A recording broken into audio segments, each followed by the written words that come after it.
Hey guys, tonight we're plunging into a hidden world, one carved not by rivers or lava, but by human hands. We're heading deep beneath the rolling terrain of central Turkey, where entire cities have been hollowed out of the earth like Swiss cheese, and not just for fun. We're talking winding corridors, trapdoors, sealed stone wheels, and a vertical sprawl that would give your thighs a workout even in your dreams.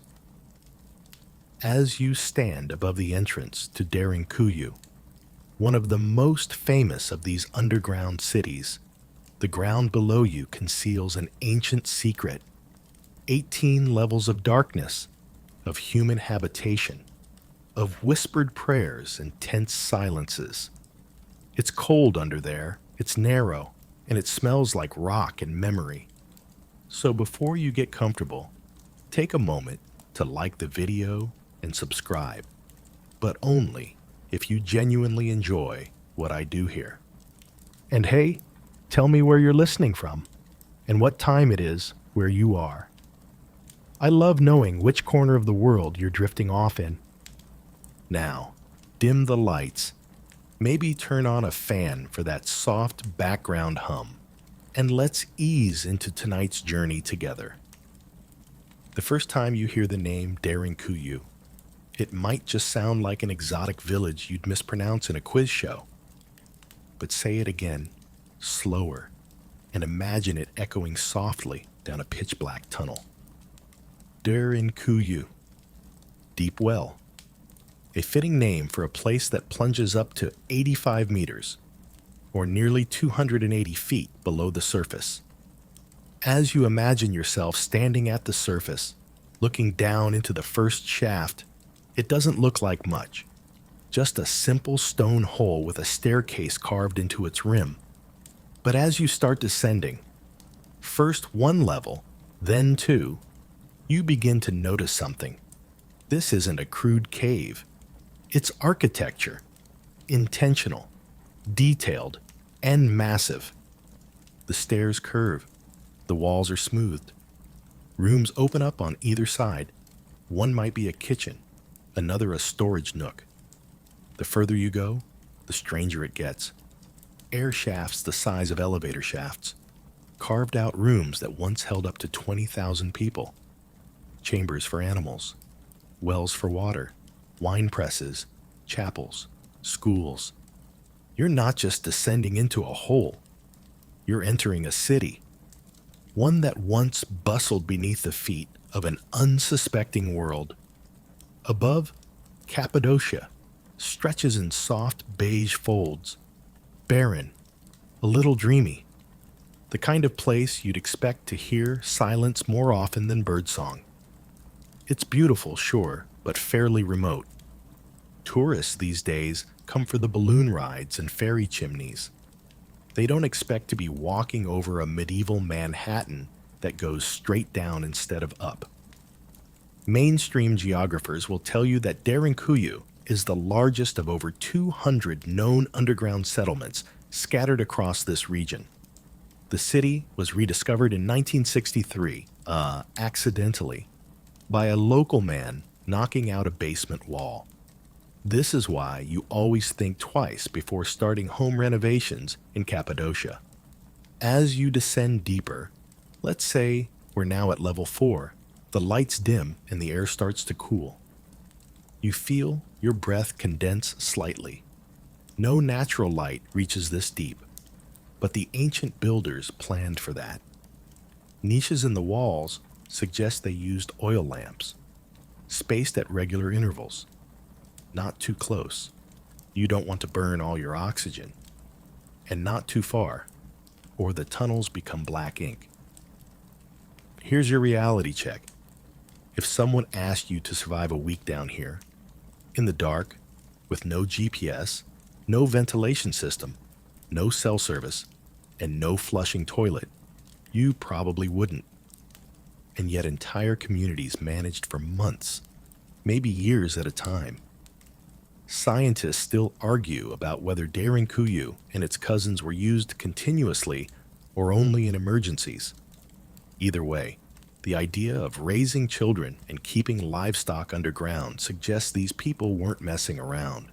In this first section of our descent, what we've uncovered is this: something far more sophisticated than a bunker, far older than we might expect, and infinitely more humbling.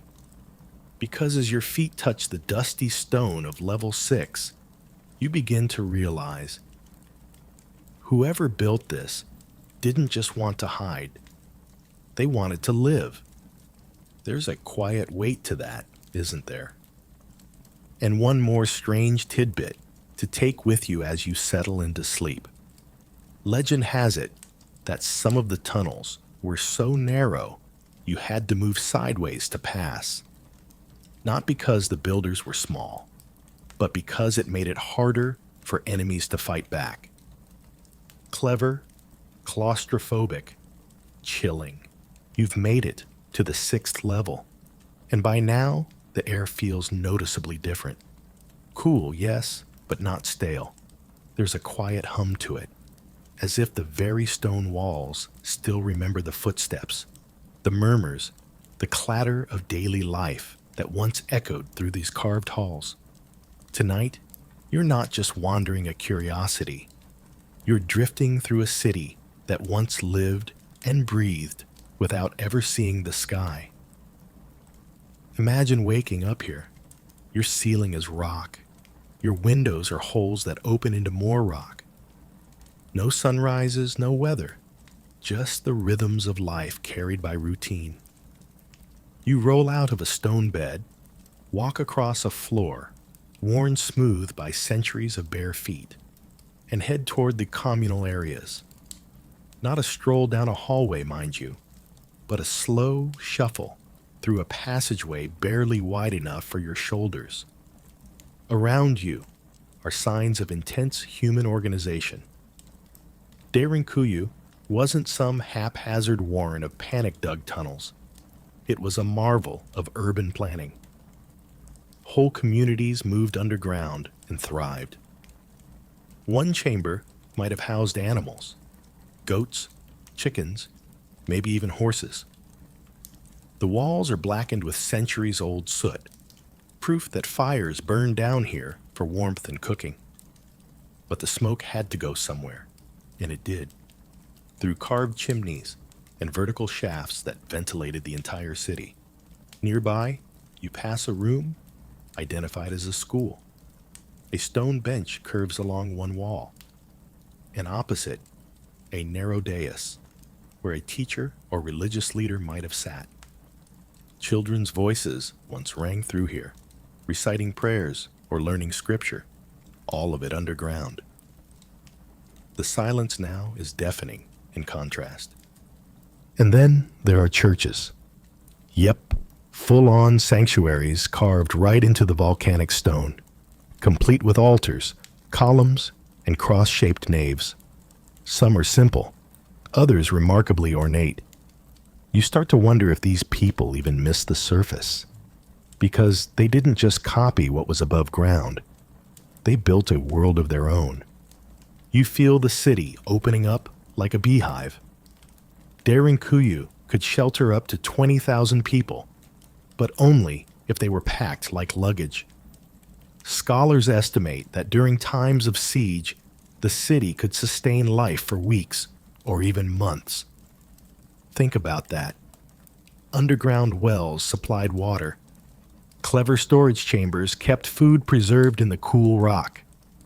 Wine presses and fermentation pits hint at a culture that didn't just hide, but celebrated, traded, and thrived.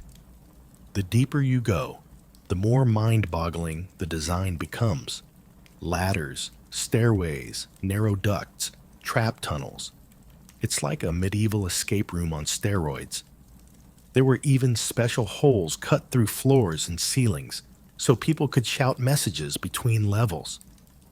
"Dinner's ready" probably sounded more like, "Please don't get stabbed on your way up." And that brings us to the darker side of this underworld. Why people lived here in the first place. Theories abound. Some argue Derinkuyu was only used in emergencies, a safe haven during times of invasion. Others think whole communities lived down here for extended periods, especially during religious persecution. Early Christians, fleeing Roman oppression, or later Arab raids, could have hidden here in silence, their prayers muffled by tons of stone. Scientists still debate whether the city was originally created for peace or panic. Was it a permanent residence, a spiritual retreat, a wartime fortress? The truth might be all three. Let's take a detour through one peculiar chamber. It's larger than most and has a low ceiling and smooth floor. Some think it was a communal kitchen. You can almost smell the grain boiling, feel the steam rising. Others claim it was a gathering space, maybe for storytelling or ceremony. Maybe this is where legends were whispered, rituals performed, or marriages arranged. It's easy to forget how much of life doesn't need sunlight. One mainstream geographical detail to tuck away here: the Cappadocian Plateau, where all this is happening, sits in central Turkey's Anatolia region, a land shaped by ancient volcanoes. That's why the stone is so easy to carve, but sturdy enough to last millennia. Nature, it seems, gave the early residents a head start. Now, for the quirky. Some researchers speculate that certain ventilation shafts may have doubled as sound channels, like a primitive intercom system. If true, that means you could whisper from one level and be heard 3 floors up. Useful for keeping a community connected or gossiping about who was hoarding the olives again. And while you drift down another sloping tunnel, a reminder: this place wasn't meant for tourists. There are no handrails, no helpful arrows. You could get lost here in under 10 minutes. Some tunnels split into 3, only to converge again, deeper down. Others lead to dead ends, deliberately, to trap enemies or confuse intruders. Navigating Derinkuyu was like solving a living puzzle, where only the locals held the mental map. It's almost absurd, isn't it? That in a world now mapped by satellites and GPS, we still don't fully understand how people built or used this place. But here you are, padding softly through rock corridors built centuries before your country existed, maybe even before history itself was written down. The city wraps around you now. No breeze, no trees, no birds, just the occasional drip of moisture, and the echo of your own breath bouncing softly off walls etched by candlelight. It's both a tomb and a triumph, and you've only seen a fraction. And so we continue. There are doors to examine, defenses to explore, questions to ask.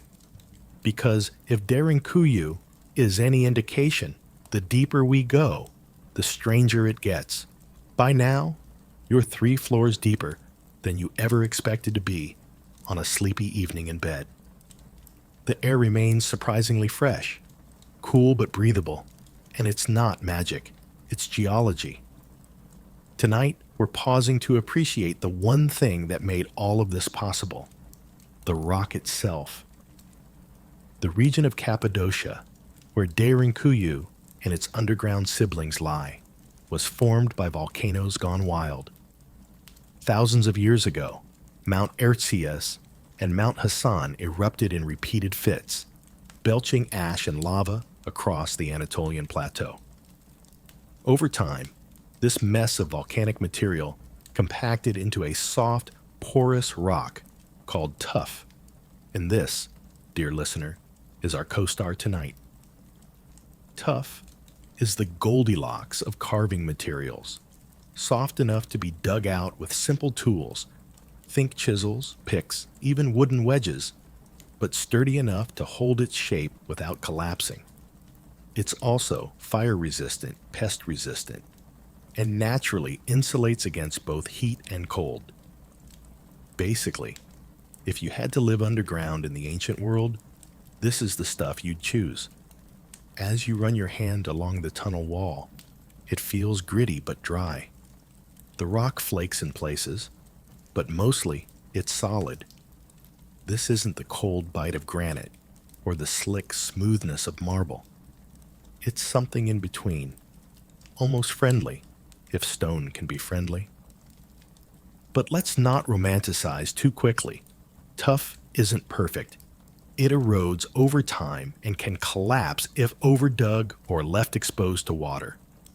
That's why the builders of Derinkuyu had to be incredibly smart about weight distribution. They carved columns and support beams into the rock, left intentional pillars in large rooms, and always made sure to keep ceilings curved, which distributes pressure better than flat ones. Somebody had studied structure long before blueprints were a thing. Scientists still argue about just how old these original tunnels are. Some claim the Phrygians began digging in the 8th or 7th century BCE, after the fall of the Hittite Empire. Others say no, it had to be earlier, maybe the Hittites themselves, around 1200 BCE.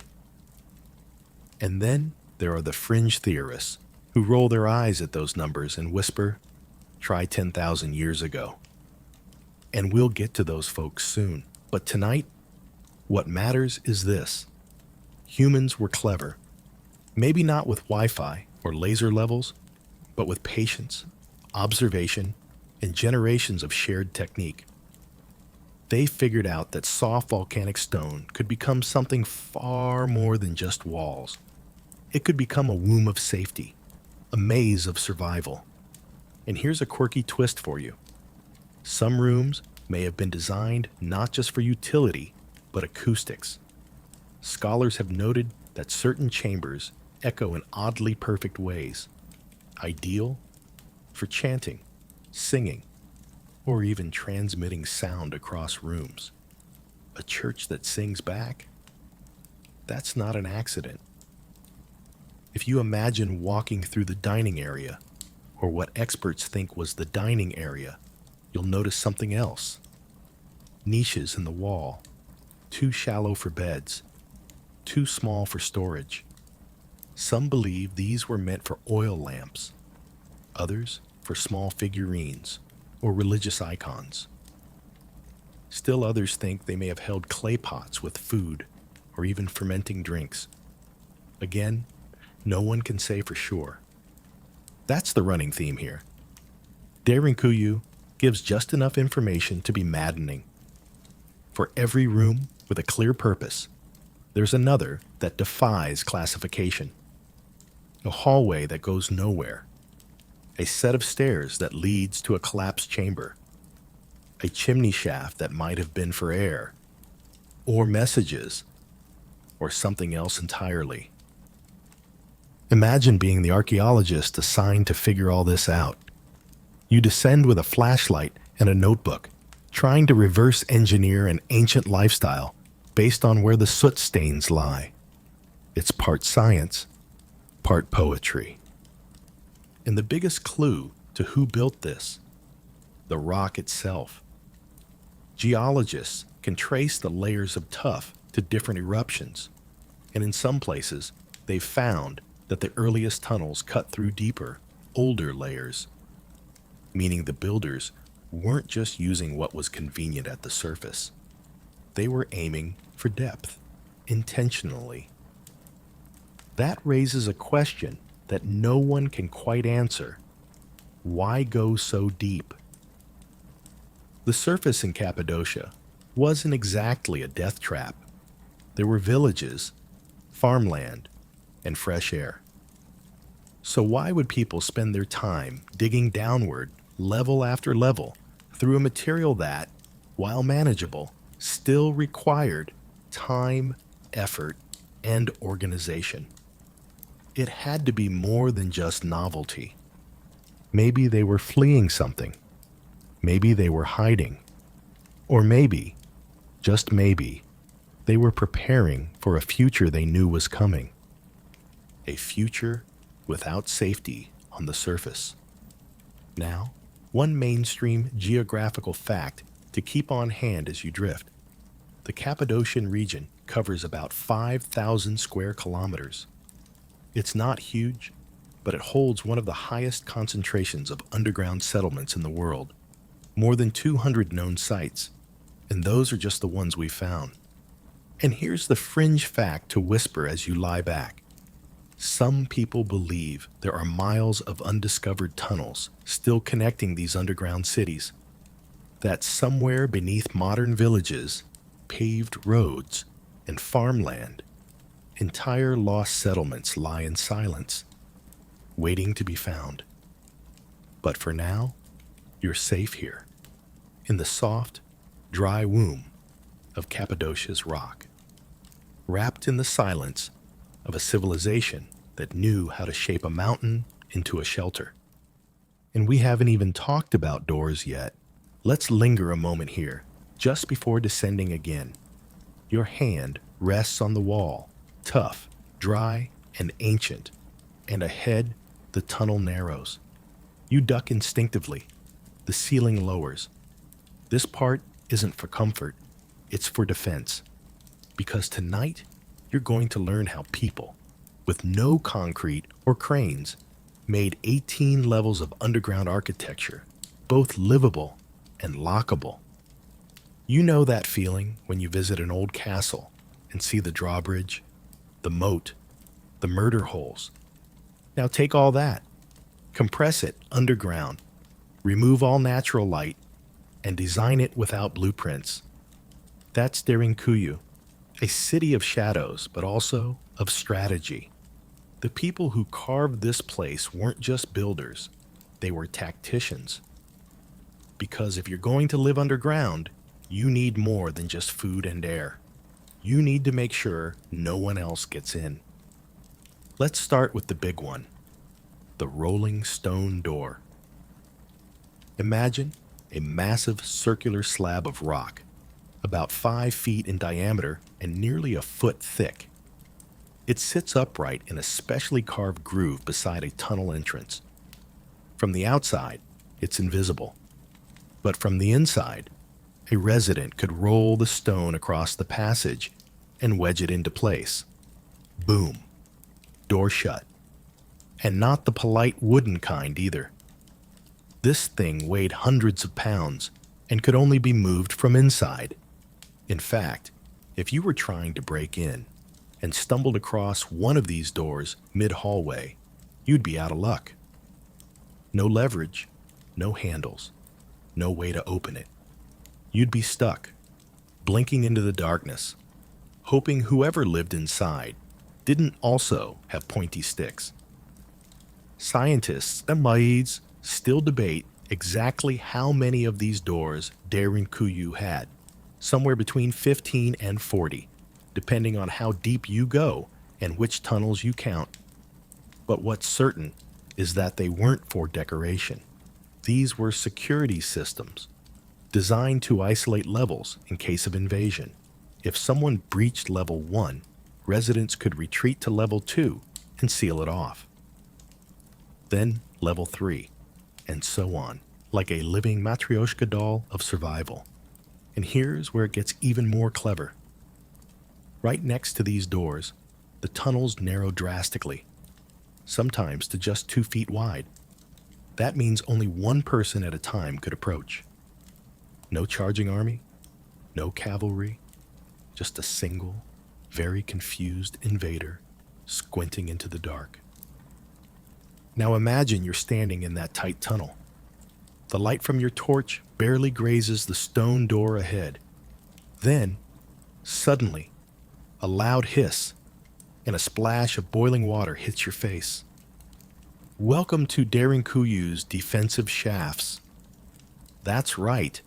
There are vertical holes carved between levels, and while scholars argue over their exact purpose, some believe they were used to pour hot oil or water down onto attackers. Others think they were escape hatches or spy holes. Either way, you're not walking through this city uninvited. And just beyond that, a false wall, one that leads to nowhere or loops you right back to where you started. These weren't accidents. They were designed to confuse, mislead, and buy precious time. Here's a mainstream fact. Similar door systems have been found across other Cappadocian underground cities, like Kamikli and Ozkanak, suggesting a shared knowledge or even collaboration between communities. Maybe they shared construction methods. Maybe they traded. Maybe they all knew the same threat was coming. Now, for a quirky tidbit, one chamber in Oskanak has tiny carved holes between the tunnel and adjoining rooms. They're about the size of a pencil. The theory? Ancient intercoms. Residents could whisper warnings or instructions through the walls during an attack. Imagine coordinating a citywide lockdown without walkie-talkies, just stone, lungs, and a lot of hush. And while we're imagining, picture yourself living down here. You hear the thud of footsteps in the tunnel above. A warning bell sounds, a literal bell, maybe a metal pot struck against the stone. Everyone moves quickly. You've trained for this.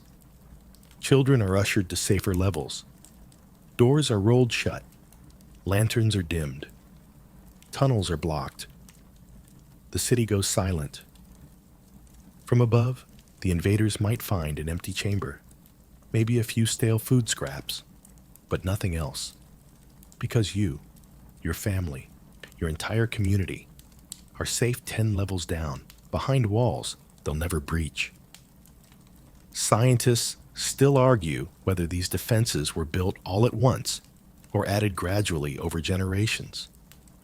It's possible that the first inhabitants dug a few rooms, then their children expanded it, then their children fortified it, until the city became a living, growing bunker. Now let's talk tools. Remember, the builders had no steel drills, no diesel-powered diggers. They used hammers, chisels, and an endless supply of determination.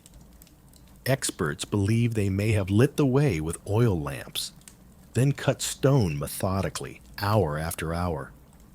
The average person today can't even commit to a gym membership for a year. These folks committed to multi-level civil engineering without even knowing about reinforced concrete. And yet, it worked. You're walking proof of that. Still standing. Still breathing. Still marveling. Another fascinating detail.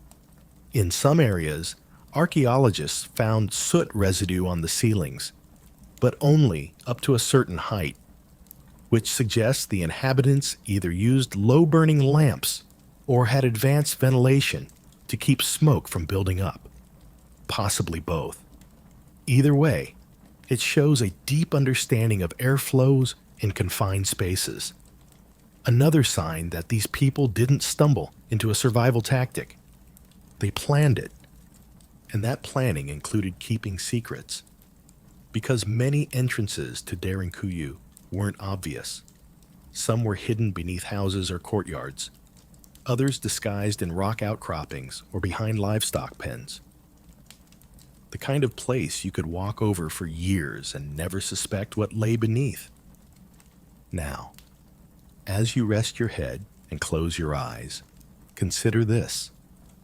Someone, long ago, carved all this with the hope that their descendants would one day find it useful. And here you are, wandering the same paths, with wonder in your eyes and peace in your heart. You've seen the defenses, you've felt the strategy, and you've only just begun to understand what they were defending from. The deeper you go, the quieter everything feels. No birds, no trees creaking in the wind, no footsteps overhead. Just the soft scrape of stone against stone as another tunnel curves away from you. But here's the thing. While this place may feel silent now, it was once a fortress of tension. because tonight you're stepping into the mindset of people who didn't just live underground. They hid here, and they had every reason to. Imagine this. You're a villager living on the wide Anatolian plateau, and you hear a distant horn. Not a celebration, an invasion. Horsemen on the horizon, raiders, or worse. You gather your family, grab what you can carry, and sprint to the nearest concealed entrance. Down you go, torches lit, hands trembling. You roll the stone door shut behind you, and then, for a while, the world above ceases to exist. This is the invader theory, the idea that Derinkuyu and cities like it were built primarily as emergency shelters, designed for mass retreats during times of war. And honestly, it makes a lot of sense. Throughout history, Anatolia was a crossroads of chaos. Persians, Byzantines, Arabs, Mongols, Crusaders. The region saw wave after wave of conflict for over 2,000 years. If you lived here, you'd be wise to have a plan B, and a plan C, and maybe a tunnel system, just in case. Scientists still argue about which invaders these cities were meant to evade. Some point to early Arab raids during the 7th and 8th centuries. Others trace it further back to the fall of the Hittite Empire around 1200 BCE, when Anatolia plunged into a power vacuum filled with roving warlords and displaced peoples. The truth? Possibly all of the above. But here's a twist. These weren't just passive hiding places. Derinkuyu wasn't about locking the door and praying for the best. It was about holding out, surviving, maybe even fighting back. Let's walk through that lens. Picture families huddled around stone fire pits, cooking quietly. Children told to whisper, not cry. Scouts standing at peepholes carved above entrances. Guards stationed near vertical shafts with boiling water ready, eyes fixed on the dark. You start to see it, not just as a home, but as a siege bunker. And remember those large stone wheels we talked about? They weren't only for blocking invaders. In a siege, they also bought time. A single blocked tunnel could stall a raiding party for hours or days. Time enough for others to escape deeper or prepare defenses. Here's a quirky tidbit. In some chambers, archaeologists have found small storage niches full of sharpened bones, not animal leftovers, tools, makeshift weapons, in case things got personal. Picture someone reaching behind a stone bench in the dark, pulling out a jagged femur carved into a spear point. Desperate? Yes. But effective?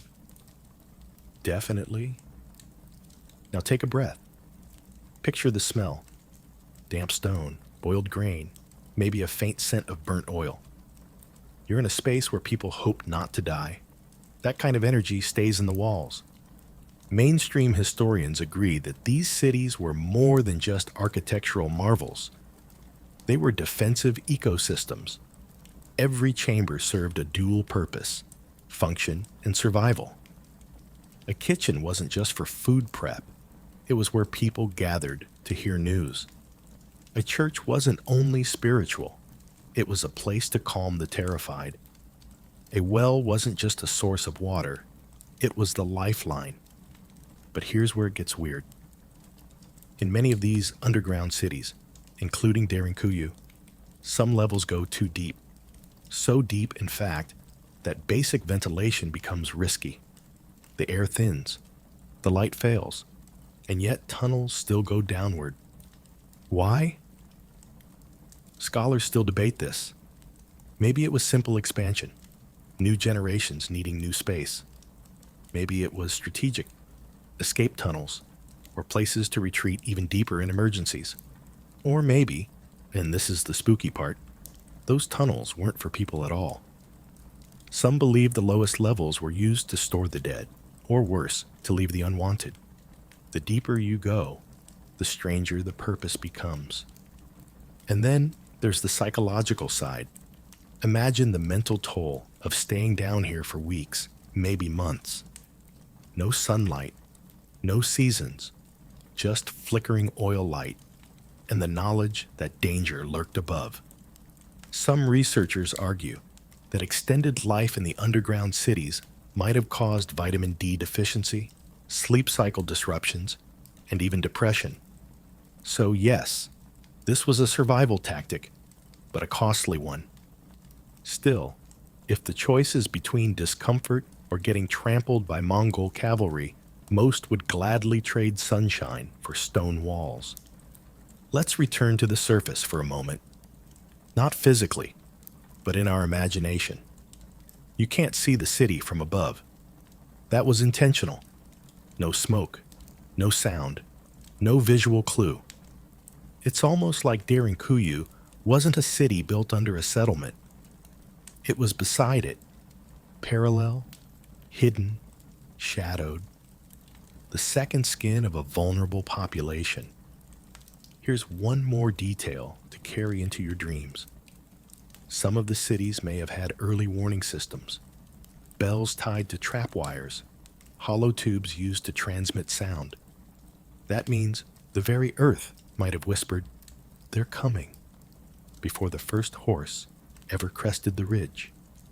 And still, despite the traps, the planning, the sheer architectural brilliance, we don't know exactly who the threat was.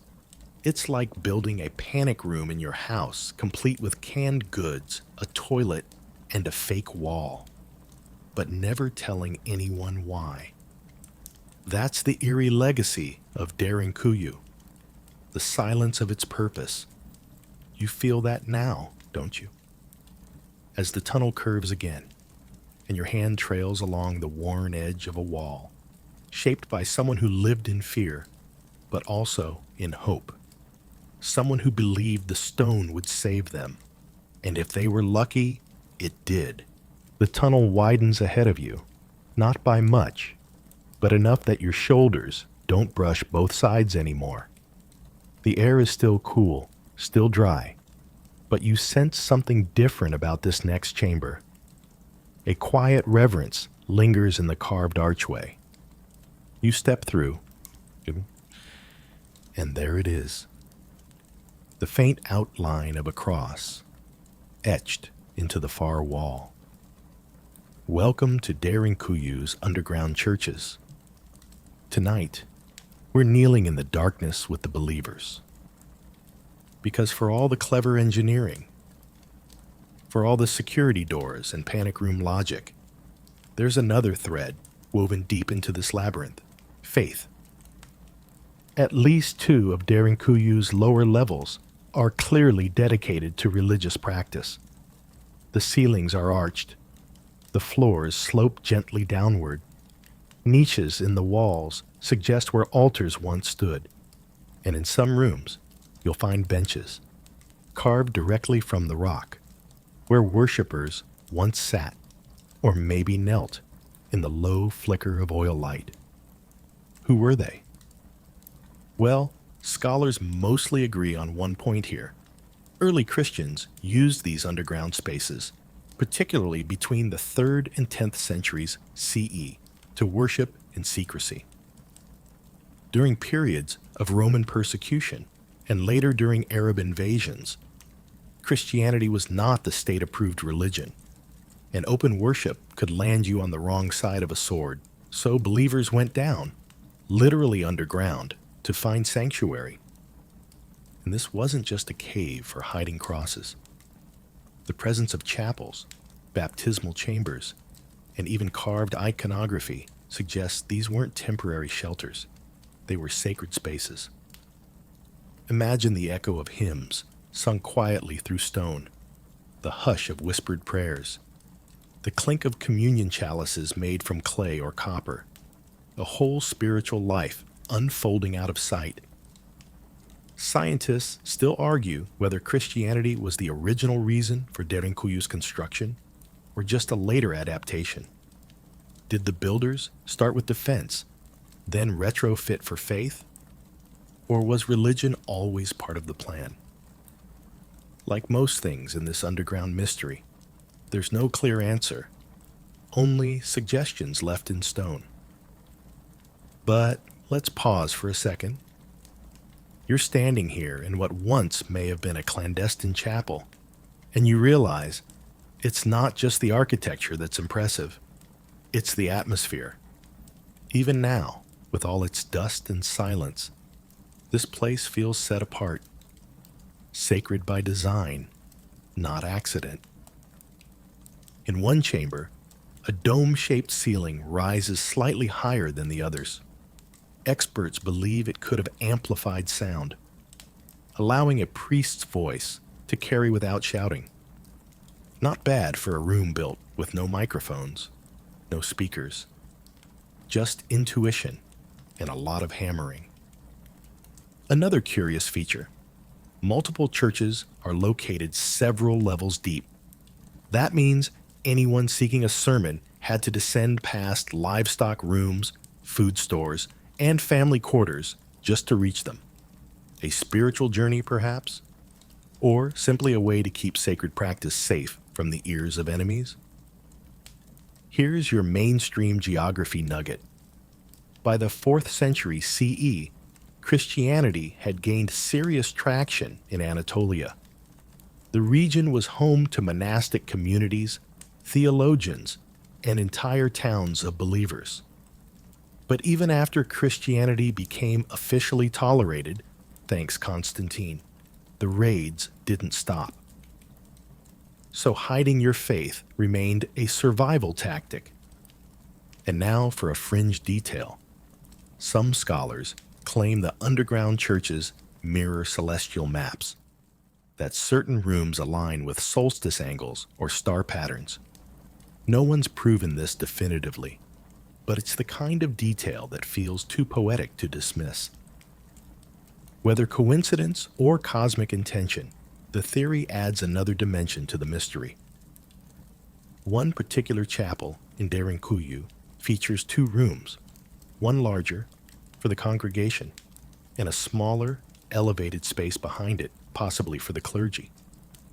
A mini cathedral buried under centuries of dust, and some inscriptions, Greek letters, others possibly Latin, a whispered echo of a multicultural faith evolving in secret. But not all religious use was solemn. In the room next door, you find a flat basin carved into the floor. Nearby, a low channel in the stone. Some believe this was a baptismal font, used to cleanse the faithful with cold underground water. Others think it was ceremonial, or perhaps symbolic. Water drawn not from above, but from the very rock itself. Life carved from lifelessness. You start to notice something else down here, something harder to define: community. These churches weren't isolated places of individual meditation. They were shared, used by families, by neighbors. People gathered here not just to worship, but to grieve, to celebrate, to belong. Picture a wedding. A small crowd huddled in candlelight. A whispered prayer. A garland of dried flowers hung on a wall. The bride and groom, cloaked in wool, exchanging vows beneath a carved arch. No fanfare, no photos, but a memory passed down through generations. Of course, not everything about this is peaceful. Religious tension shaped this region for centuries. Different sects, different empires, all struggling to dominate belief. So a city like Derinkuyu may have hosted not just spiritual life, but sectarian strategy, secret meetings, exiled leaders, hidden scripture. Scientists still debate whether entire monastic orders lived underground or just used it seasonally. The architecture suggests long-term planning, but the archaeological record remains thin. For every answer, 3 more questions bloom, like lichen in the corners.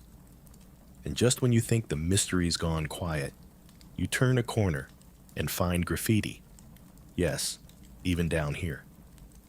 Crosses etched into the wall, names, symbols. One resembles a fish, the ancient Christian sign of secrecy. Was it a coded message? A prayer? A way of saying, I was here and I believed? It's strange how the stone holds all this. You're walking not through ruins, but through stories, lived lives, shared fears, deep hopes. And the question lingers, were these churches dug in faith or in fear? Both, probably. And still, even in the quiet, you feel something lifting. As if the faith that once filled these halls still hovers, waiting, patient, eternal. The tunnel bends again, and as you follow its gentle slope downward, you begin to wonder, how far back does this really go? Who was the first person to swing a pick into the tuff and start shaping the world beneath their feet? Was it a desperate villager, a visionary leader, or someone else entirely?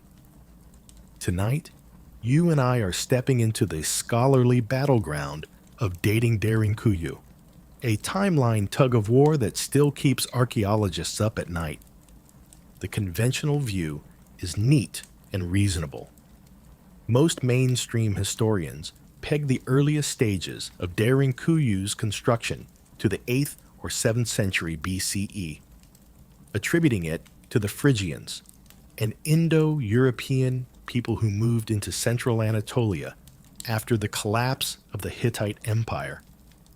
They had the tools, the motive, and the technology, and importantly, they had enemies.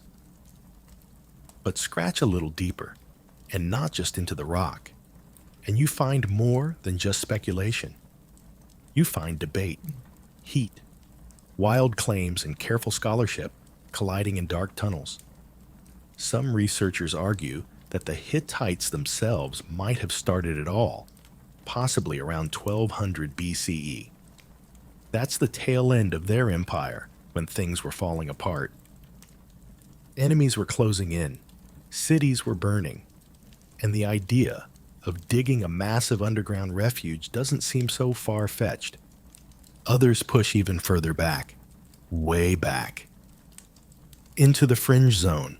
A handful of independent scholars suggest that Derinkuyu might predate even the Hittites, that its deepest levels could date back as far as 10,000 BCE, into the realm of prehistory.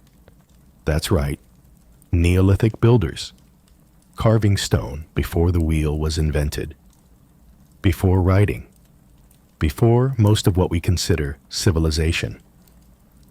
It's a tantalizing thought, isn't it?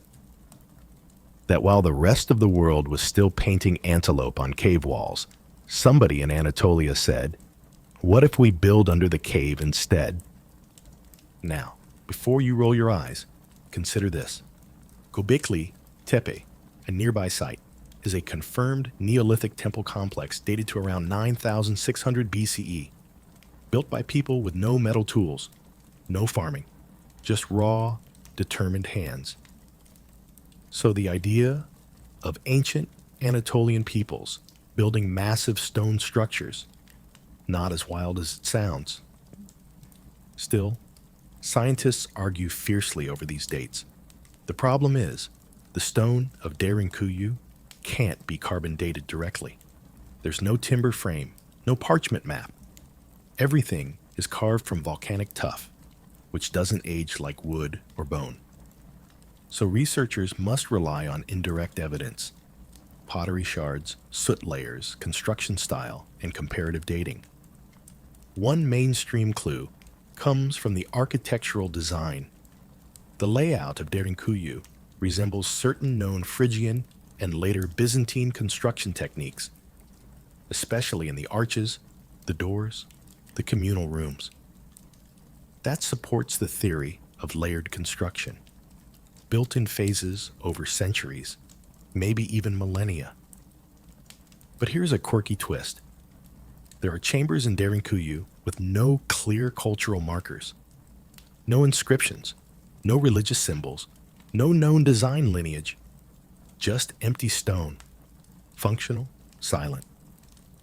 It's as if those parts were built by someone with a purpose, but no time or no need for decoration. Some have theorized these areas were simply older or used for storage, but others suggest something stranger, that they're from a forgotten phase, a pre-civilization period whose traces have eroded not just from the rock, but from memory. Let's go even deeper. A small group of theorists proposes that the first levels of Derinkuyu were built not for war, but for climate survival. Picture this: a period of massive solar activity, or a mini ice age, forces people underground for protection. This isn't wartime panic. It's long-term adaptation. They point to anomalies in soil layers, unusual cave soot patterns, and certain tunnel shapes that seem optimized for airflow over long periods. And while there's no solid consensus, the theory does raise a fascinating question. What if Derinkuyu wasn't just a hiding place, but a permanent shift in lifestyle? Here's your geography fact to anchor all this. The Anatolian Plateau sits at a crossroads between Europe, Asia, and the Middle East. For thousands of years, it's been the stage for migrations, invasions, and cultural collisions. If any place on Earth was going to have layered civilizations stacked on top of each other like geological lasagna, it's here. And while you drift through that image, here's a whisper of the fringe. Some propose that Derinkuyu was not originally a city at all, but a machine, a giant ventilation system, or a geological lab, or something left behind by a pre-human intelligence. Aliens? No. We'll get to that in the next section. But for now, just listen. The tunnels seem to sigh with age. The walls are smooth where thousands of hands brushed against them. And you can almost feel it. The weight of time, compacted in silence. Whether it began in 800 BCE or 10,000 BCE, one thing's for certain. Derinkuyu didn't happen by accident. It was planned, labored over, expanded, layer by layer, level by level, like an ancient dream someone kept carving long after they woke up. And no matter who began it, the question still hangs. Why did they stop? Or did they? You step deeper, and the tunnel swallows you in shadow again. The air is still cool, still dry, but something feels different. The silence here doesn't just hum with mystery. It practically screams for answers. Because we're now entering that strange and starry corner of speculation. The part of the story where serious archaeology hands the microphone, however reluctantly, to the fringe. Tonight, we meet the alien architects. You knew this was coming, right? Anytime ancient people do something impressively clever, build pyramids, align temples with solstices, or, say, hollow out an 18-level underground city, someone's bound to say, well, clearly humans couldn't have done that. Enter the ancient astronaut theory. According to this school of thought, Derinkuyu wasn't simply a hideout from war or weather. No. It was a shelter from something in the sky. UFO proponents love Derinkuyu. They point to its baffling depth, its ability to house thousands, its self-sustaining air systems, and its security measures. And they ask, why would Bronze Age villagers build this? Unless they were hiding from something far more advanced. Some versions of the theory suggest these ancient peoples witnessed catastrophic events from above, massive solar flares, meteor strikes, or even extraterrestrial visitations. Not just threats from earthly empires, but celestial ones. They see Derinkuyu as a fallout shelter, built to survive a cosmic event. Sounds wild, right? But here's where it gets uncomfortable. The engineering really is that good. The air shafts, the compartmentalization, the way the city keeps warm in the winter and cool in the summer, all without electricity, feels strangely modern, or, depending on who you ask, maybe even postmodern. Mainstream archaeologists roll their eyes, of course. They say the alien angle disrespects the brilliance of early Anatolian engineers. That just because we can't reverse engineer every aspect doesn't mean someone with a spaceship had to be involved. And they're probably right. But let's not dismiss the oddities too quickly. Take this quirky bit. Some tunnels in Derinkuyu are perfectly aligned, angled with remarkable precision over long distances. Not impossible for humans, but difficult without advanced instruments. There's even speculation that some of these passages match up to celestial alignments, though the data is spotty at best. Still, once someone points it out, your brain can't help but notice how deliberate everything feels. And then there's the ventilation system, often described as one of the city's greatest marvels. Up to 55 air shafts snake through the rock, some plunging over 50 meters vertically. These weren't randomly placed. They served specific levels, kept the airflow steady, and may have even regulated temperature and smoke dispersion. Not bad for people who, on paper, didn't understand thermodynamics. Scientists still argue over exactly how the airflow was maintained. Was it passive convection, manual ventilation using fire and smoke, a trick of elevation and pressure? No one's entirely sure. And in that uncertainty, alien theories find their little crack to slip through. Some even suggest the tunnels were too clean, too efficient to have been chipped out by hand, that they may have been melted out, softened by some unknown technology. This theory often leans on the idea that the rock walls are too smooth in places, lacking pick marks or chisel scars. More likely, centuries of erosion and handling. But for the fringe crowd, smooth equals suspicious. Here's your mainstream geography detail to keep us grounded. Volcanic tuff, the stone from which Derinkuyu is carved, forms when volcanic ash settles and solidifies. It's found in various parts of the world, Italy, California, even Japan, and has been used by multiple ancient civilizations for carving structures. You don't need a laser to dig into it, just patience and a few solid bronze tools.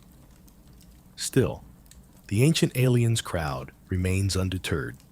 They often point to one thing above all, the scale. If you or I were trying to build a bomb shelter, we'd dig a basement, maybe a reinforced room or two. But Derinkuyu? It's not just protection. It's civilization underground, with food storage, livestock pens, water wells, even graveyards. It suggests forethought on an epic scale, as if someone knew catastrophe was coming and prepared accordingly. And that's the bridge between the mainstream and the fringe. Because even without aliens, Derinkuyu does feel like a reaction to something massive, something existential. Whether it was war, famine, flood, or falling stars, the people here weren't just hoping to survive. They were planning to outlast. Another detail that stirs the theorists: legends. Some local oral traditions speak of the people who lived below the ground, who vanished without a trace. Others talk of a time when the sun disappeared and humanity fled into the earth. While not proof, these stories echo the vibe of ancient trauma, something significant enough to imprint on the collective memory. Now, let's be fair. You don't have to believe in aliens to see how these theories gain traction. All you need is to stand in one of Derinkuyi's silent stone corridors at midnight. Feel the chill. Look at the sheer complexity of it all. And whisper to yourself, how? You won't get an answer. Not right away. Because Derinkuyu isn't talking. It never has. But the idea, just the idea, that something bigger might have inspired its creation. It lingers like smoke in the tunnels. So tonight, as your eyes grow heavy and the stone walls blur into shadow, you don't have to believe in flying saucers. You just have to admit, this place feels older than logic, like it was meant to last beyond reason, beyond history, maybe even beyond us. You surface from that spiral of stars and stone theories just in time to find something even more mind-bending. Derinkuyu is not alone. That's right. Tonight, your journey widens. Because while Derinkuyu might be the headline act, it's only one city in a much larger subterranean symphony. Cappadocia, this rugged, alien-looking region of central Turkey, holds beneath it a web of underground settlements, many of them just as strange, secretive, and expansive as Derinkuyu. Let's start with Kaymakli, Derinkuyu's underground sibling just 10 kilometers away. Unlike Derinkuyu's deep vertical spine, Kaymakli sprawls outward like a rabbit warren. Its tunnels stretch wide, the rooms closer together, its design more communal than defensive. Kaymakli might not go as deep, 8 levels compared to Derinkuyu's 18, but some scholars argue it was more comfortable. Spacious kitchens, large meeting rooms, even wineries. And here's the kicker. There's long been speculation, unconfirmed but tantalizing, that the two cities were once connected by a tunnel. A tunnel, 10 kilometers long, underground. Let that settle in. If it existed, and some insist it did, it would be one of the longest hand-carved passageways in the ancient world. A secret highway, a lifeline between populations, allowing the movement of people, supplies, and messages without ever surfacing. Of course, mainstream archaeologists are cautious. No intact tunnel of that length has ever been found, but segments exist. Short, narrow corridors leading away from both cities into unexcavated stone. Are they unfinished? Collapsed? Just unexplored? Scientists still argue about whether these tunnels were part of a grand master plan or simply local expansion that happened to line up. Either way, it fuels the idea that Cappadocia's underground was once more connected than we realize. Let's zoom out for a moment. As of today, over 200 known underground cities have been identified in the region. Some are as small as a few rooms. Others, like Ozkanak and Mazi, are vast enough to warrant tourist maps and guided tours. Many haven't been excavated at all. Some are closed to the public. And a few still sealed, marked only by rumors passed from one village elder to another. You get the feeling that this place, this land, is hollow with history. Here's your mainstream geography moment. Cappadocia covers roughly 5,000 square kilometers, a high plateau flanked by mountains, dotted with fairy chimneys and eroded spires. Above ground, it's one of the most photographed places in Turkey. Below ground, still a mystery. It's one of the largest regions of human-made subterranean dwellings anywhere on Earth. And now for a quirky fact. Some local families today still use parts of these underground systems as cellars, storage rooms, or even animal shelters. In winter, the underground stays warmer. In summer, it's naturally cool. Old tech beats modern air conditioning. Occasionally, someone finds a bricked up wall or a strange breeze coming from behind an old wine rack. And that's how a new chamber gets rediscovered.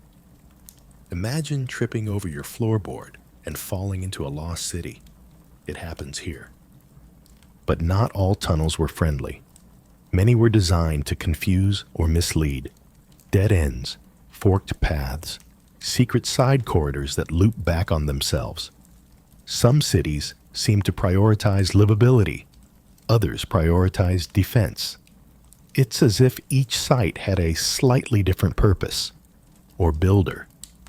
Which brings us to one compelling idea: regional cooperation. What if these weren't isolated settlements? What if they were part of a broader network of underground alliances, each city with its own function: storage, defense, religious retreat, agricultural hub? That would require communication, shared knowledge, and maybe even shared construction techniques passed between generations. Scientists still debate the nature of this network. Was it informal, a cultural tradition passed down like folk songs? Or was it something more organized, more intentional? Because think about it.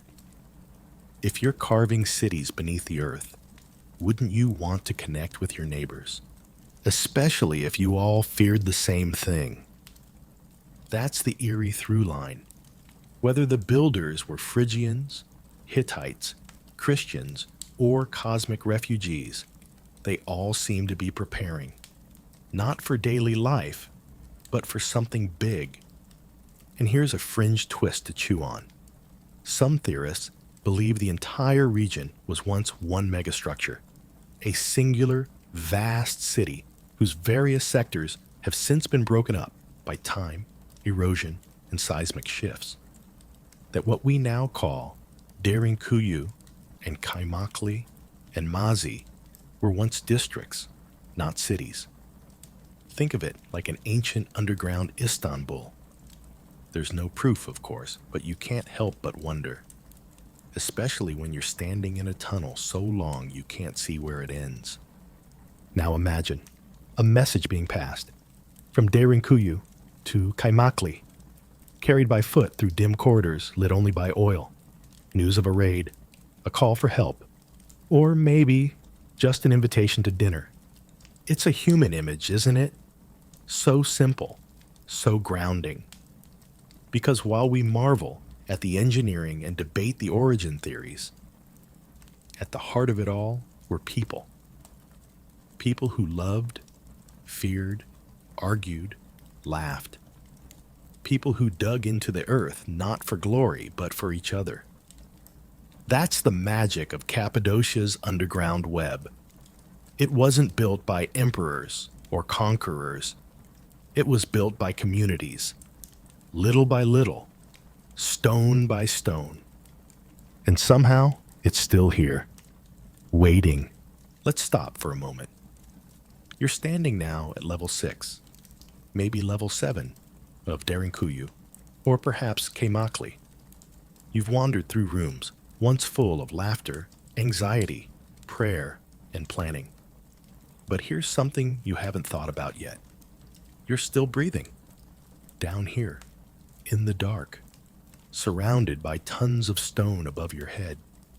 And yet, the air is fine. That's because you're inside a minor engineering miracle, the ancient ventilation system. Tonight, we're not admiring altars or trapdoors. We're admiring the invisible, the steady exhale of the city itself. Because if there's one detail that keeps experts blinking in disbelief, it's how these ancient builders managed to keep thousands of people, plus livestock, alive underground without suffocating them. So let's follow the air. Derinkuyu alone has around 55 ventilation shafts, some as wide as a meter, some stretching straight up over 50 meters. That's about 15 stories. These shafts run from the lowest levels up to the surface, carved carefully to catch and circulate fresh air. It's not just random holes in the ceiling. These shafts are part of a larger passive ventilation strategy, using a mix of chimney effect, hot air rising, cool air sinking, narrow corridors to channel airflow, and angled tunnels to distribute it, all without fans, or electricity, or even movable doors. Mainstream scholars believe these shafts were carved early in the city's construction, possibly before many of the rooms. That's how crucial air was to survival. Before they carved out bedrooms, they made sure people could still breathe. And here's the beautiful part. It works, even now. You can visit parts of Derinkuyu and feel the air moving. Some tourists report breezes strong enough to flutter clothing. Others describe the strange sensation of coolness in their lungs after hours in stone tunnels. That's design. Scientists still argue over the original airflow dynamics. Were the shafts designed to vent cooking smoke first, or to cool down overheated chambers? Did they use different shaft shapes, oval, square, circular, for different functions? Or were the designs based purely on intuition and trial and error? The answer is probably both. Ancient problem solving plus some good old, let's see if this works. Let's walk up one. You enter a narrow, vertical shaft. Not one you could climb easily. These weren't made for people. They're too tight, too steep. But as you follow its path upward, room after room branches off beside it. Small vents, some the size of your hand, allow air to move horizontally from the main shaft into different chambers. You can almost hear it now. A faint, steady whisper, like the city breathing in its sleep. Here's a quirky detail. Some of these shafts double as emergency wells. In certain areas, residents could drop buckets down a shaft and pull up groundwater. Others might have collected runoff from rain or snowmelt above. A dual-purpose shaft, air and water. That's efficiency in stone. And here's where it gets really clever. In wartime or during a siege, these shafts could be blocked or disguised at the surface. Imagine a small stone cap hidden beneath a patch of shrubs. Enemy raiders would have no idea an entire city lay, breathing beneath their feet.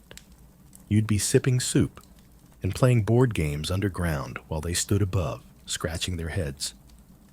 There's even speculation that some shafts could be opened or closed internally, using simple stone plugs or sliding covers to manage airflow in real time.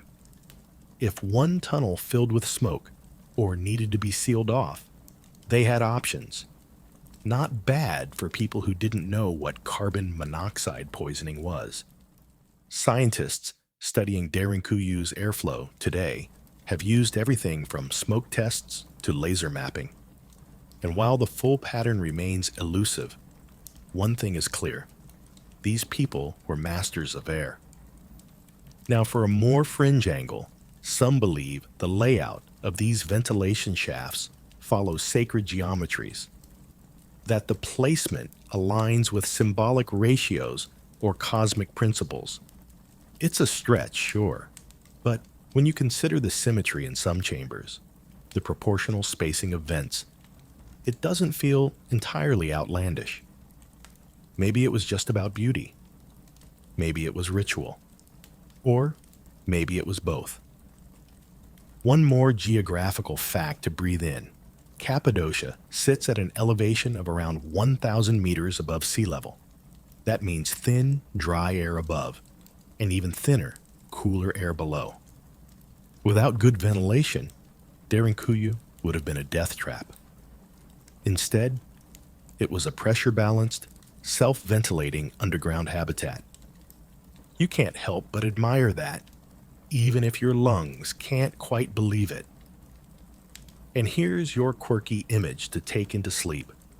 Some archaeologists believe certain chambers had wind chimes, small ceramic or bone objects that would rattle softly as air moved past them. Whether for comfort, ritual, or simply as a way to know the air was still flowing, it's a strangely soothing thought. The city, singing to itself in the dark.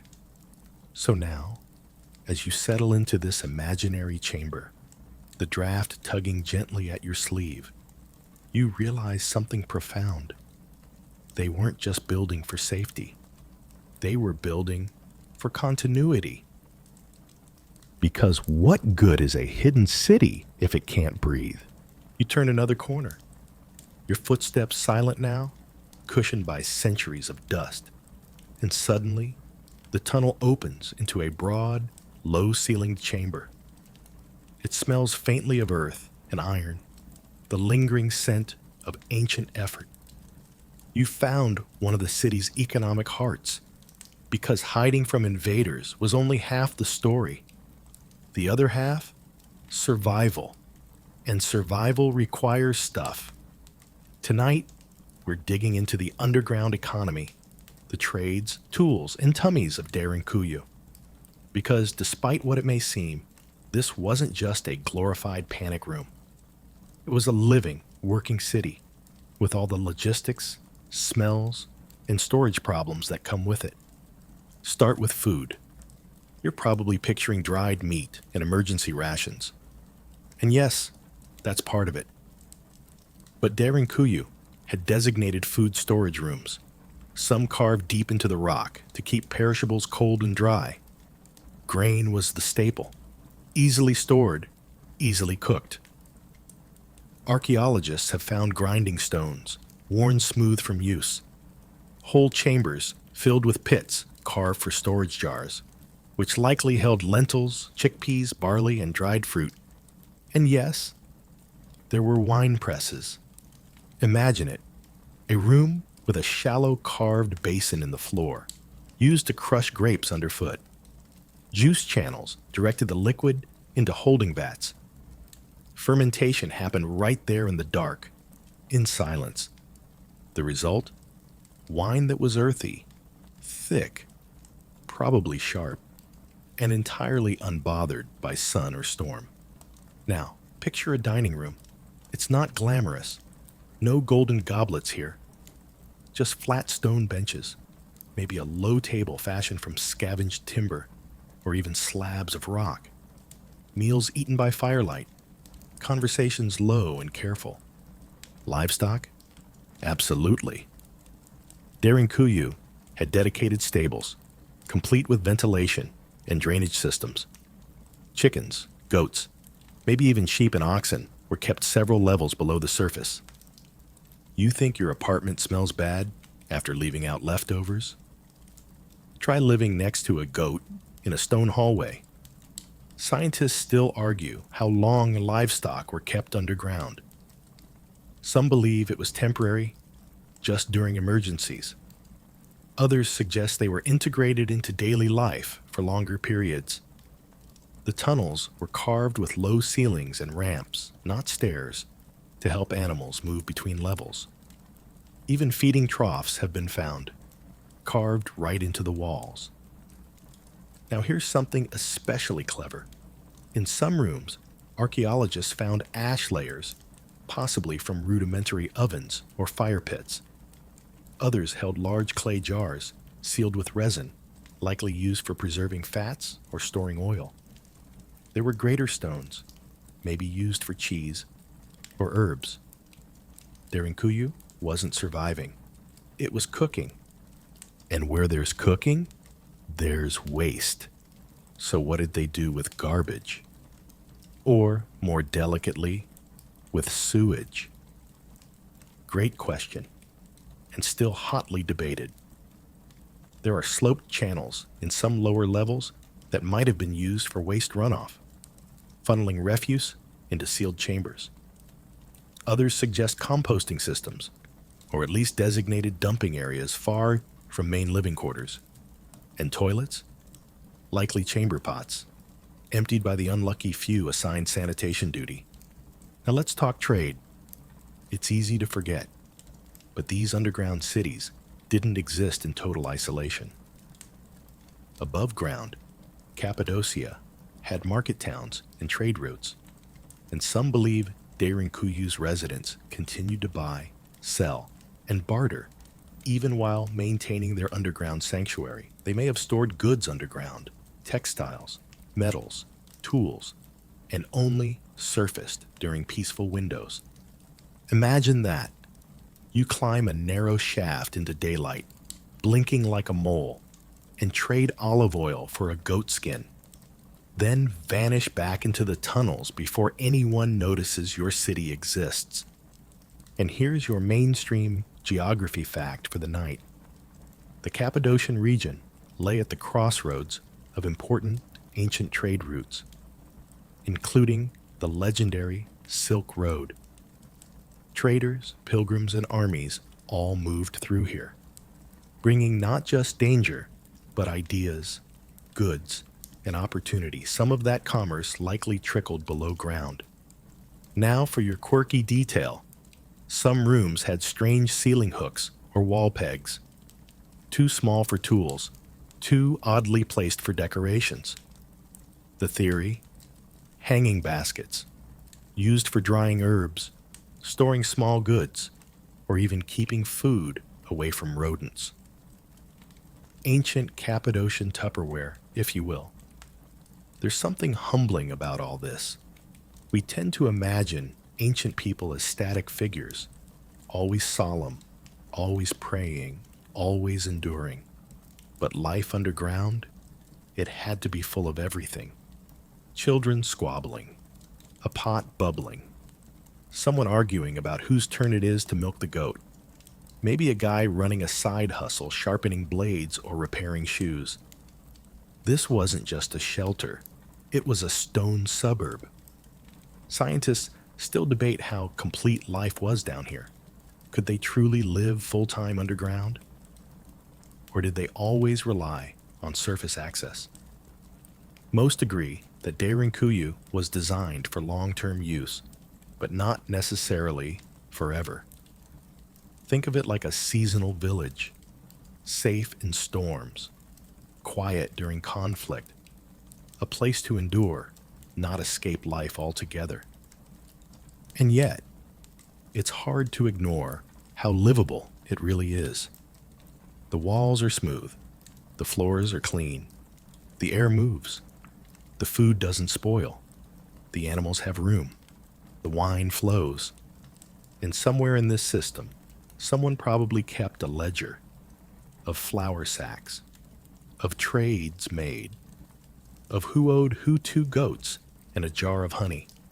Because that's what economies are built on: trust, exchange, and quiet deals made in the dark. You sit now in one of those old trading rooms. You can almost hear the clink of pottery, the shuffle of sandals, the soft murmur of someone counting with their fingers. And as the torchlight flickers, you realize they didn't just survive, they thrived. You've been underground for what feels like hours now. You've passed kitchens and churches, wells and wine presses. But just when you think you've seen it all, when the city seems to have shown its full hand, it surprises you again. This time by leading you back to the surface. Don't worry, we're not leaving. We're just peeking upward. Because the underground story doesn't make sense without understanding what's above it. And up there, Cappadocia isn't just a high plateau. It's a dreamscape of rock formations, so strange, so theatrical. They look like they were designed by a bored deity with a soft spot for surrealism. Tonight, we're taking a quiet stroll through the fairy chimneys, pigeon lofts, and cave homes of Cappadocia. The surface clues to the subterranean story you've been unraveling. Start with the fairy chimneys. These towering stone spires were formed by thousands of years of erosion, where softer volcanic tuff wore away, leaving behind tall cones capped by harder rock. They come in all shapes, tall and skinny, squat and bulbous, even weirdly suggestive, which is why some guidebooks carefully avoid the frontal angle in photos. People didn't just admire these formations, they moved into them. For centuries, locals carved out homes, granaries, and chapels inside the chimneys. Some even built multi-room apartments, complete with hearths and sleeping nooks, all inside natural stone towers. And that's when it hits you. The line between above and below in Cappadocia is blurry. People here lived in the land, not just on it. Whether perched inside a spire or buried beneath a vineyard, their relationship with the rock was intimate, adaptive, and deeply practical.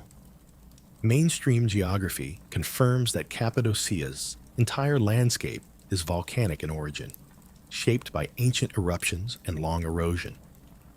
The region's weird geology didn't just inspire underground cities, it practically begged for them. Now for something more, bird-brained. Dotting the cliff faces around Cappadocia, you'll see hundreds of small square holes carved into the rock. These are pigeon lofts, and no, not for pets. Pigeons were vital to Cappadocian agriculture. Their droppings, yes, this is the glamorous part, made excellent fertilizer.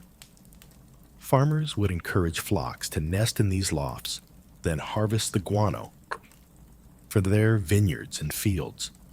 It was a carefully managed system. The pigeon poop kept the crops alive. The crops fed the people. The people dug deeper. It's one of those delightfully quirky loops you only find in real history. How did we survive down here? Well, we carved pigeon apartments into the cliffs, waited for nature to deliver, then used the poop to grow grapes. And somehow, it worked. Even today, some locals maintain these lofts. And while synthetic fertilizer has taken over most duties, a few vineyards still claim that pigeon-powered grapes yield the best wine. Whether that's true or just a marketing ploy is up for debate. Here's another strange fact. Some of those above-ground cave homes are still inhabited, not just preserved for tourism, but actually lived in. Families cook dinner beneath arches carved 500 years ago. Kids do homework in stone rooms that once housed sheep. There are even hotels where you can spend the night in a fairy chimney suite, Wi-Fi and all. But back in Derinkuyu, far below these whimsical spires, the story is quieter. No decorative balconies, no scenic vistas, just stone and strategy. And yet, the two halves are inextricably linked. Scientists still argue whether the people who built Derinkuyu also lived in cave dwellings above ground. Did they move between levels seasonally? Was the surface for summer, the underground for winter? Or did one group build and another inherit? The evidence is spotty, but one thing's clear. The same hands that carved out church chapels deep below also left frescoes and cave walls above. The same tools, the same rock, the same instinct to shape the land to their needs. Here's a quirky little twist. Some above-ground chapels have carvings that exactly match underground ones. Same symbols, same layout, as if the builders were keeping a sacred pattern repeated in both worlds, a mirror image of devotion. There's something poetic in that, isn't there? The idea that the holy places of earth reflect the ones beneath it, that people saw no boundary between the physical and the spiritual, between above and below. And finally, let's not forget the modern view. Tourists now drift across Cappadocia in hot air balloons, floating quietly at dawn over valleys filled with spires and honeycomb cliffs. They snap selfies, sip coffee, and marvel at the whimsical rockscape below. But they don't see the full story.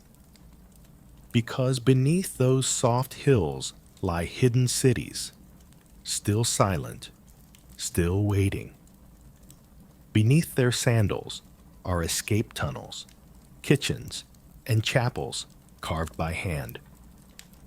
They walk over the heads of people who chose to disappear into the earth. And that, dear dreamer, is the true shape of Cappadocia. It isn't a landscape, it's a palimpsest, a layered manuscript where generations of people have written over each other, in stone, in soot, in silence. Above, the pigeon lofts catch the wind. Below, the tunnels remember your footsteps. And somehow, both parts breathe the same air. By now, you've wandered deep enough to know that this isn't just a story about the past. It's a story that's still unfolding. One forgotten tunnel, one broken wall at a time. Because here's the twist no one expects. We didn't find Derinkuyu on purpose. Tonight, we're stepping into the modern chapter of this underground epic. A tale of lost entrances, surprised homeowners, flashlight archaeology, and tourists blinking in disbelief.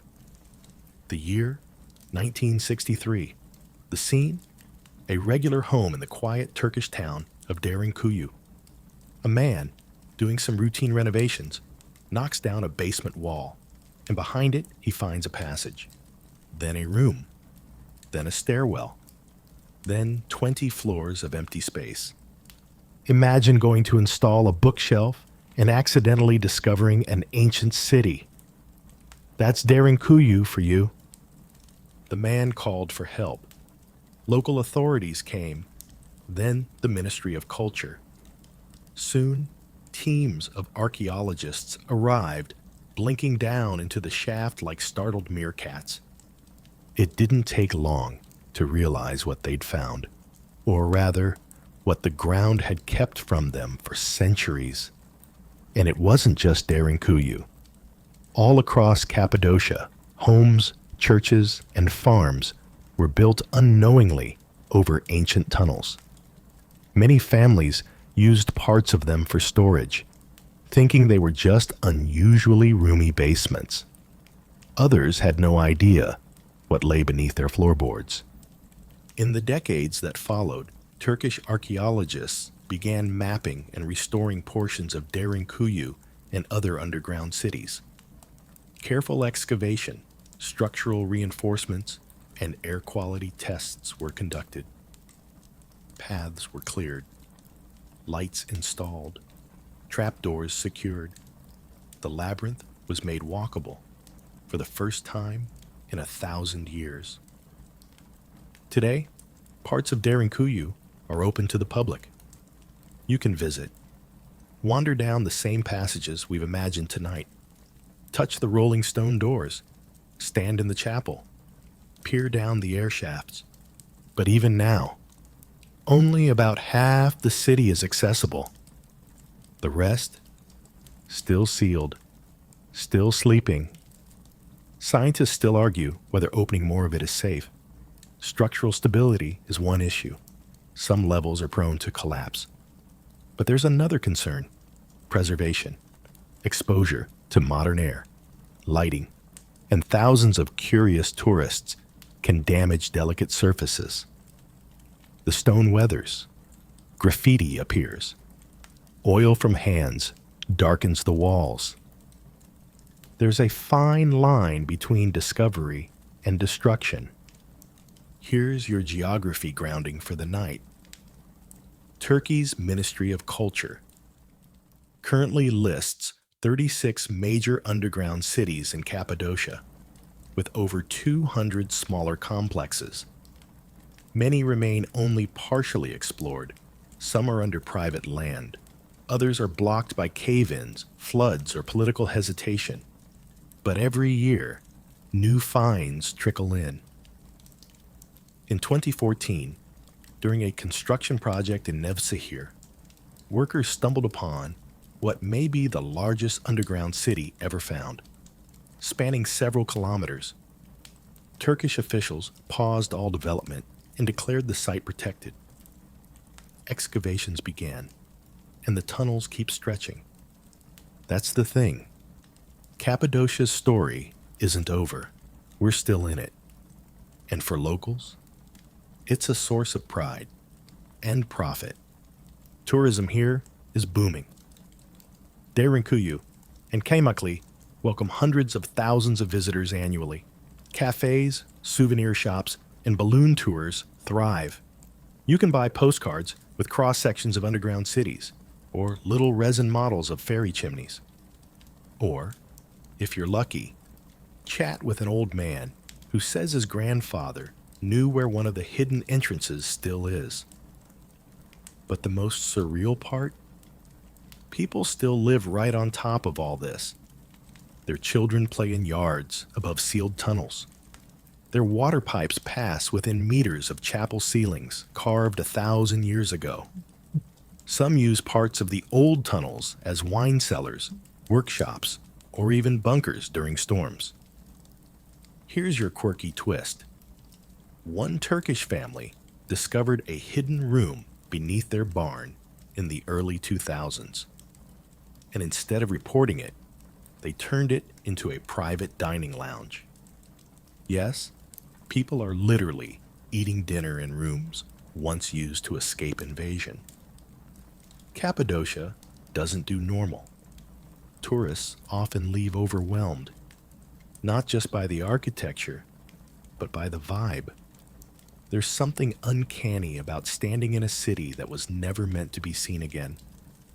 Something deeply human about rediscovering what was once abandoned for survival. Scientists still debate whether we've even scratched the surface, literally.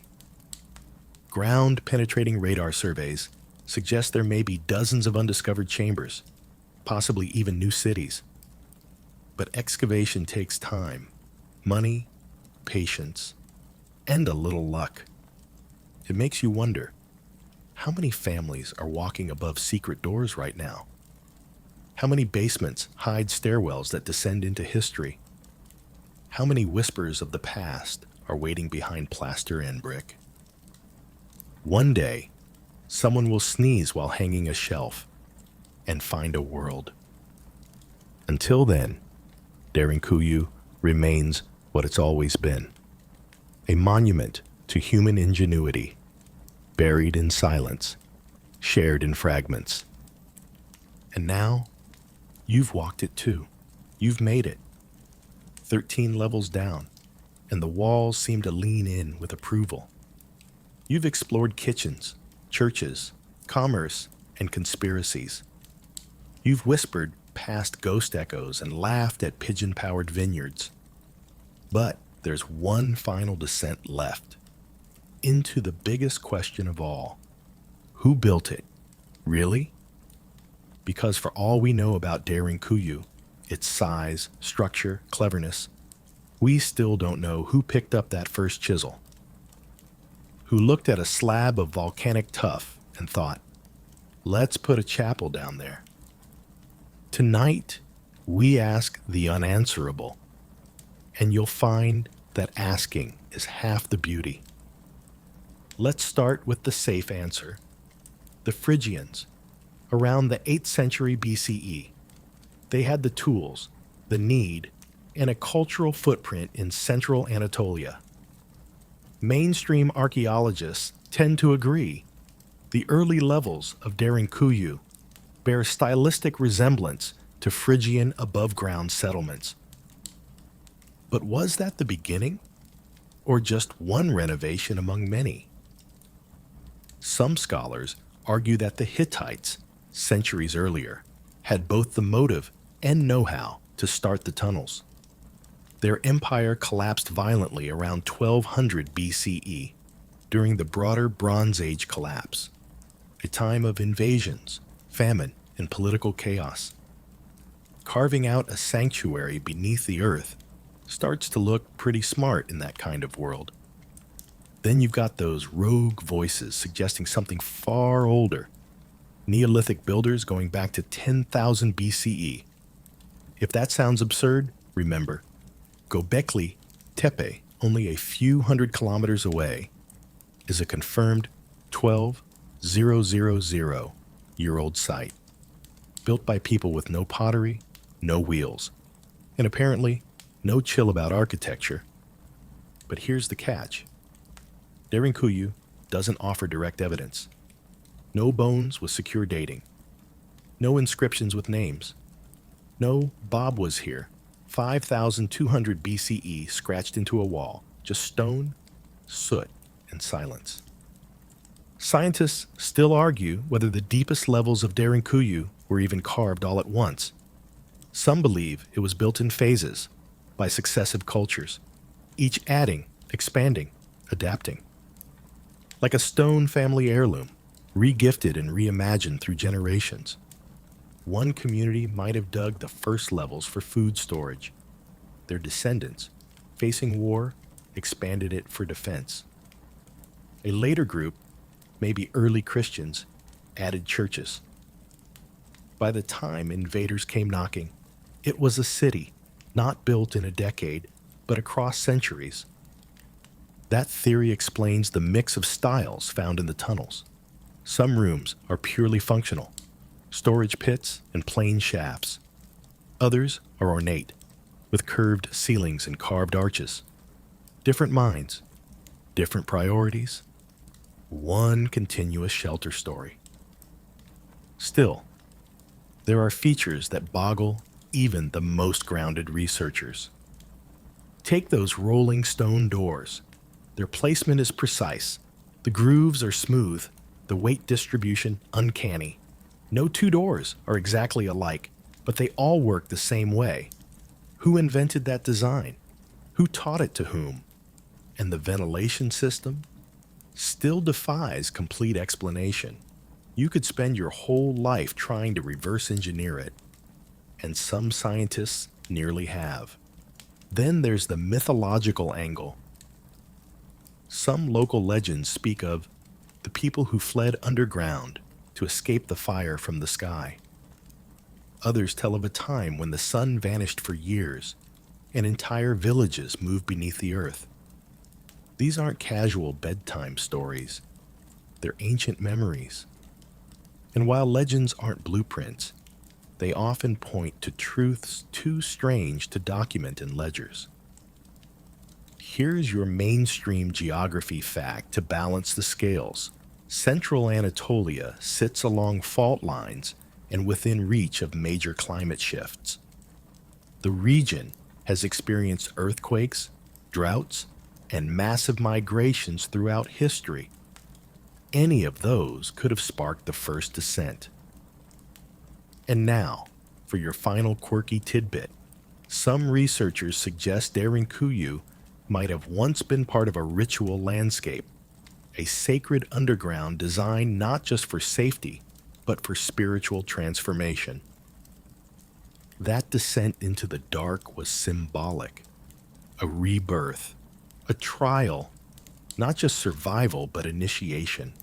That's the beauty of Derinkuyu. It can be anything you need it to be. Bunker, monastery, panic room, wine cellar, city of ghosts. And maybe it was all those things, at different times, to different people. So who built it? Maybe everyone, over time, one stone at a time, for 1,000 different reasons. Or maybe, just maybe, we're asking the wrong question. Maybe it's not about who built it. Maybe it's about why they kept coming back. Because when you descend those steps and feel the silence wrap around you like a shawl, it's not the tools or timelines that matter. It's the truth that someone once walked that same corridor in the dark with hope. Hope that this place would hold, that it would save them. that the world above might one day be safe again. And now it's saved their story and handed it to you.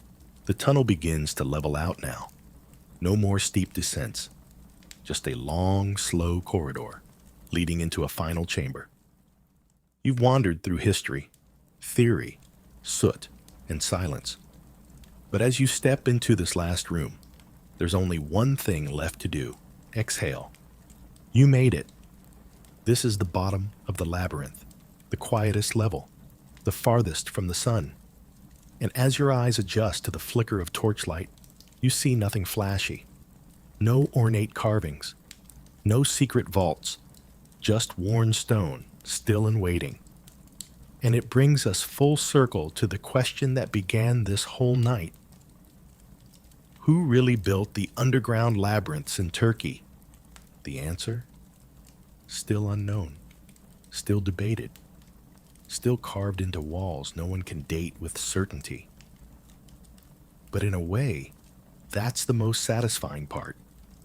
Because what matters now isn't the names, it's the why. Why did people drag their lives beneath the earth? Why did they keep carving when the ground got harder, when the air got thinner, when the world above forgot they were there? The answer lies in the silence itself. They built it to endure. Through invasion, famine, persecution, and fear, they built something that could wait, something strong, something hidden, a city that kept no secrets but its own. Scientists still argue whether Derinkuyu was made for seasonal use or as a permanent fallback, whether it was a war bunker, a religious haven, or a climate survival chamber. Maybe it was all of those, or none. But as you sit here, alone, somewhere beneath the vineyards and balloon-filled skies, you begin to understand. This wasn't built in panic. It was built with patience. Even the smallest niches, the tightest tunnels, show signs of intention. No random digging. No careless paths. Just centuries of silent planning. And remember the other cities, Kaymakli, Uzkonak, Mazi, linked like ancient nervous systems under the skin of Cappadocia. This wasn't one group's wild idea. It was a culture of depth, passed between generations. A shared instinct that when the sky fell, the ground could catch you. Here's your last mainstream fact. Cappadocia today is protected under UNESCO World Heritage status. The fairy chimneys, cave homes, and yes, the underground cities are considered treasures of human creativity and resilience. And here's one last quirky whisper for your dreams. In 2019, a farmer's cow fell through a hole in the pasture, and they found another underground room. The land just keeps offering secrets, one hoof print at a time. That's Derinkuyu's final joke. You can map it, you can tour it, you can light it with LEDs and sell postcards in the gift shop. But you'll never really finish it, because just like the people who built it, it isn't trying to be seen, it's just trying to wait. And now, it's waiting with you.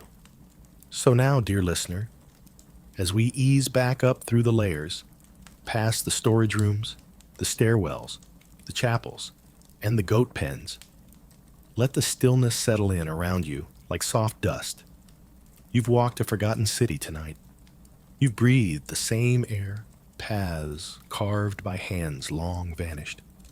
You've felt the weight of mountains above you and the comfort of stone that holds its breath across centuries.